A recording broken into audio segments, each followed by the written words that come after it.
For Victims and Villains, my name is Josh. Me, Henry. And today we are talking about Minions and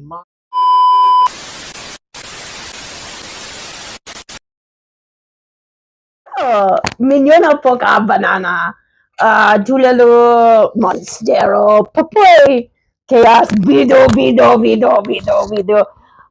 Minyon kumalala po ka waku. Gelato. Monstero biga. Banana. Papaya teamwork. Bello. Friendship. Yeah. Taku banana. my general thoughts on Minions and Monsters. I had a real big blast with this. Now, normally, I feel like I'm not the audience for these types of movies. However, you have changed that in the last year. But for me, I had a lot of fun with this movie. This film really hit all of the notes for me as far as being a cinephile, but also huge fan of classic Hollywood, old monster movies, and bringing the spooky to a new generation. Yeah, I agree with you. I enjoyed this movie a lot. It definitely had some elements that I wasn't expecting. I do like that we still get that classic Minion finding their big boss, if you will. But it was really cool to see like kind of some of the old, like you said, monster movie magic with a little bit of what would you say, like folklore magic too? Yeah, something like that. It's quite a glob good time. Now, before we get into the nitty gritty of this review, spoiler free, of course, we're going to establish one quick thing real fast. I am not a huge fan of this franchise. I think these movies are just okay. You are a massive fan. So I think we're going to be looking at this from two different perspectives. 100%. I thoroughly enjoyed the performances of the voice actors in this movie. Allison Janney is the narrator, kind of giving kind of the backstory of the Minions as we see in the beginning of the film. And then I was actually really surprised by this, but Zoe Deutsch and Jesse Eisenberg, their characters both just are a lot of fun. Totally different characters. Jesse Eisenberg absolutely stole the show for me. I also loved Bobby Moynihan. He is one of the monsters in this. I'm a huge fan of Saturday Night Live and DuckTales both, especially his portion of it. I think one of the things that really I appreciated most about this movie, especially as a cinephile, is how meta this movie is, right down to its closing frames, which was something that really surprised me because I feel like typically when you kind of look at the Minions and Despicable Me movies as a whole, they kind of really lean into that. A lot of those classic like villain archetypes, while they do spin them on their head, a lot of them are these fish out of water. So it's very rare that you kind of see them kind of really lean into this. And this movie is not only really smart in that way, but it's also this love letter to not only early Hollywood, but all the way up until like the sci-fi takeover of Hollywood movies from like the 50s and kind of those more first iterations of like drive-in camp movies that I really appreciated. And some of that sci-fi elements we haven't yet explored on screen, or we haven't had the fortune to see. And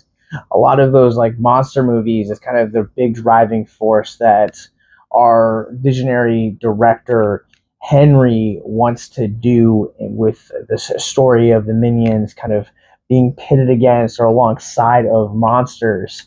Again, this movie is very meta, but I think that also really works in its favor. The fact that we kind of get these folklore or these sci-fi icons that have only existed in one medium, and we've never really seen them in the medium of film. I'm going to agree with you on some of the parts. I mean, I disagree on other of the parts.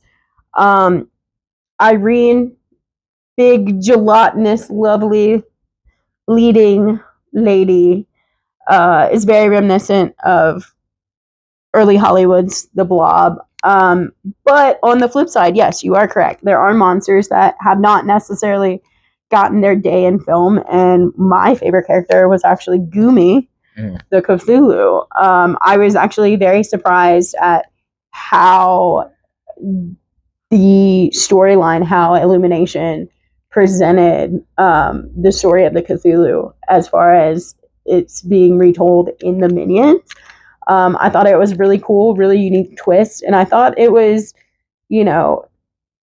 different to see a pint-sized monster, if you will. I think it also speaks volumes to how clever this movie is, especially with its humor. The humor in this hits for both kids and adults. I don't remember ever kind of experiencing some of the more adult jokes here. Oh, yeah. Even some of those went over my head, too. In previous franchise installments, but I think this film is really smart. I think it's really witty. And I love the, like you said, like kind of having this like very larger than life, because even when they introduce the concept of Cthulhu with the book in this movie, huge monstero. Yeah, it's this huge monster that you kind of know from Lovecraftian lore. And when we actually get to meet Goomy, you can kind of see, oh, this is how we're kind of translating this from, classic into introducing the concept to kids. Bido, bido, bido, bido. Ahana, Aroshak, Dominion Z Monstero. Yeah! I believe what Henry is trying to say is, I think it's time for us to run this one through our Rorschach rating scale. For me, I'm giving Minions a 4 out of 5. Yes, I am the bigger Minion movie fan, Despicable Me fan, the whole franchise. I love it. But it didn't quite have that same heart and feel that I looked for in the previous movies with Minions. I loved the first film so much, and then even Rise of Gru. Some of the elements in there in the storytelling, I know you haven't quite seen Rise of Gru yet, but the elements in the storytelling there hit better for me. But again, I'm not someone who's a cinephile. So if you are a cinephile, yes, this movie is very meta, and it is very for those who really enjoy like film production, old Hollywood, classic monsters, like all of that, like 1950s Hollywood. If that is your thing, Minions is definitely for you. And if you got kids, take them too. I'm going to go ahead and give Minions and Monsters a 4 out of 5 as well. I liked this movie way more than I thought it did. The humor hits for me, the meta nature of this movie. I love the movie making aspects of it. It's probably one of the reasons that Big Fat Liar is one of my favorite films of all time. This movie is just an absolute love letter to Hollywood, classic Hollywood especially, and also I love that this feels like a gateway horror and really does kind of beg the question as to whether or not the Minions are this generation's Muppets. I really, really loved this movie. I had a lot of fun with it. Minions and Monsters opens up July 1st in theaters everywhere from Universal and Illumination.